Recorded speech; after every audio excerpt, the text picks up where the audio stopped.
Sipag magtutulog, kaya pita ka puyat. Imbis magbanat ng buto, nagunat ng butong may kasamang hikap. Ganun katamad, sa bayabasan ka magaling, magabang ng malalagalag. At nagtataka ka kapag sa bulsa mo, wala ka na nakakapkap. Ang hilig mo sa teka muna, kaya imbis sa lapi ang nakuha mo muta. Punto ko sana makuha, na baka sa kakahiga mo'y dyan ka mo ba? Anong misyon mo sa lupa? Magpatigas ng batuta, paramihin ang populasyon. Ganyan ba talaga pag walang ambisyong mataas di nalulula? Buti ba ito pa, nagpapastol, di ko puro angas tol.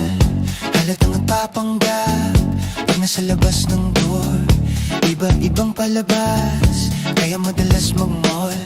Akala mo lang nakakahabol ka na, pero di ka pa pala nakakaskol. Di lang pala yung tulog yung pwedeng may mapanakinipan. Di rin pwede na lahat ng gusto idaan sa hilingan. Pag may nahiligan, di madali yan, di madali yan. Ba't di pagigihan, sige ikay magpursige kasi di pa huli.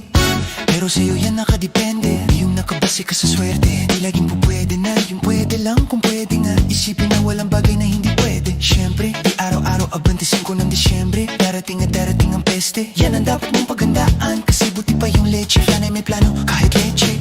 Akala ko ayaw mo ng dalata, pero lagi kang nakahilata. Akala ko ayaw mo tumunganga, pero inuuna mo bunganga. Akala ko gusto mo ng biyaya, pero lagi kang nakatihaya. Sarili mo din ang dinadaya, kasi sa katamaran mo siya niyaya. Dapat kasi di ka pumapayag, ikaw din naman ang mahihirapan. Kasi di ikaw din ang manghihinayang.